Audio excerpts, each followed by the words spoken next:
Ya, baik. Selamat datang kembali di channel Tanya Soal. Kembali bersama saya, Rudi. Di video kali ini kita akan lanjutkan pembelajaran dan pembahasan soal-soal uji capaian pembelajaran di bab 1, di mana di video sebelumnya sudah kita bahas pembahasan soal nomor 1 sampai nomor 5. Dan barangkali bagi kamu yang membutuhkan akses atau mempermudah kamu mencari videonya, bisa kamu klik link yang ada di deskripsi untuk mempelajari kembali video-video pembahasan yang sudah pernah kita buat sampai nanti ke video ini, dan tentunya akan kita update lagi dengan video-video selanjutnya. Jadi pastikan kamu like dan subscribe sehingga kamu tidak ketinggalan dengan update video terbaru dari kita. Dan di sini juga kita berterima kasih kepada kamu yang sudah mendukung kita dengan cara join di membership ya. Kita lanjutkan pembelajaran kita di soal nomor 6. Persamaan kecepatan suatu benda yang bergerak lurus berubah beraturan adalah V sama dengan WT kuadrat tambah QT. Jika V adalah meter per second, T dalam second, dan W serta Q adalah konstanta, konstanta Q adalah besaran titik-titik.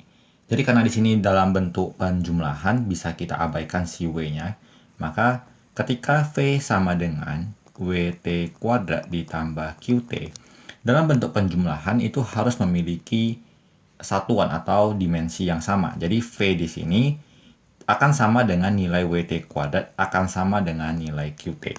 Karena yang ditanyakan adalah si Q, kita fokus ke persamaan V sama dengan QT.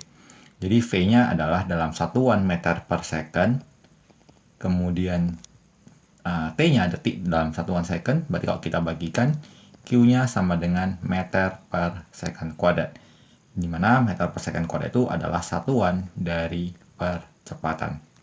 Maka untuk soal ini, jawabannya adalah option C.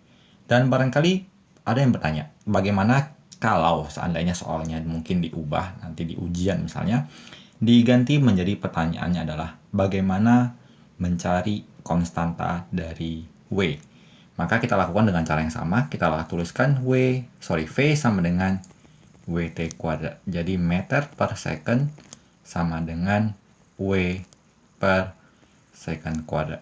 Jadi W-nya sama dengan meter per second pangkat 3. Jadi ini adalah satuan dari W yang barangkali mana tahu ditanyakan di soal yang kesempatan yang lain. Kita lanjut di soal ke-7. Suatu partikel bergerak dengan persamaan X sama dengan BT kuadrat kurang 2CT pangkat min 3. Dalam persamaan itu, X menunjukkan kedudukan partikel dalam satuan meter, dan T adalah waktu dalam second. Jika B dan C merupakan konstanta, B adalah titik-titik. Jadi kita tuliskan persamaannya bahwa X sama dengan BT pangkat 2 dikurang 2CT pangkat min 3. Karena menggunakan tanda operasi kurang, berarti X yang di sini akan bernilai sama untuk yang BT kuadrat dan akan bernilai sama untuk yang 2CT pangkat min 3. Yang ditanyakan adalah B. Ya, jadi kita fokuskan ke B. Berarti X sama dengan BT pangkat 2, di mana X itu adalah kedudukan partikel dalam satuan meter. Kita tuliskan M sama dengan B kali second kuadrat. Berarti B-nya sama dengan meter per second kuadrat. Di mana meter per second kuadrat itu adalah satuan dari percepatan. Maka jawaban untuk soal ini adalah di option C. Dan barangkali bagaimana kalau kita ditanyakan mencari satuan ataupun besaran dari C. Kita tuliskan lagi bahwa X sama dengan minus 2CT pangkat minus 3. Di mana angka min 2 ini adalah angka konstanta yang tidak akan bernilai dimensi. Kita fokus ya di X-nya meter dan C-nya, kemudian S-nya adalah second pangkat min 3. Kalau kita bagikan C-nya sama dengan meter kali second pangkat 3. Barangkali untuk mencari satuan dari besaran C.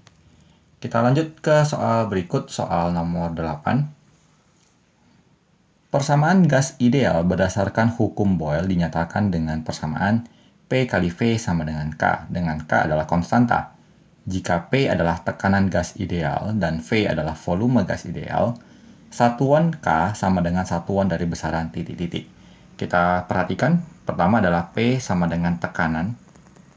Barangkali kamu kalau tidak hafal apa satuan atau dimensi dari tekanan itu, bisa kita tuliskan sebagai gaya dibagi luas. Jadi gaya itu adalah MLT pangkat min 2 dibagi luas L pangkat 2, sehingga dimensi dari tekanan adalah ML pangkat min 1 T pangkat min 2. Kemudian V sama dengan volume.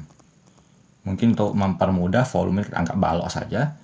Panjang kali lebar kali tinggi, sehingga memiliki dimensi L kali L kali L atau L pangkat 3. Kita kalikan P kali V sama dengan K, sehingga K-nya itu sama dengan dimensi dari P tadi adalah ML pangkat min 1 dikali T pangkat min 2. Selanjutnya dikalikan dengan dimensi dari V, yaitu L pangkat 3. Kita peroleh M, kemudian L pangkat min 1 dikali L pangkat 3. Di sifat eksponen ya, pangkatnya kita jumlahkan. Min 1 tambah 3, jadi L-nya pangkat 2, T-nya pangkat min 2. Kita peroleh dimensinya seperti ini, dan akan kita sesuaikan dengan dimensi-dimensi yang ada di pilihan. Jadi kalau kita perhatikan dimensi ML pangkat 2 T min 2 itu adalah dimiliki oleh usaha. Kalau momentum, dia memiliki dimensi MLT pangkat min 1. Kalau daya memiliki dimensi ML kuadrat T pangkat min 3 ya. Daya energi dibagi waktu, ya benar.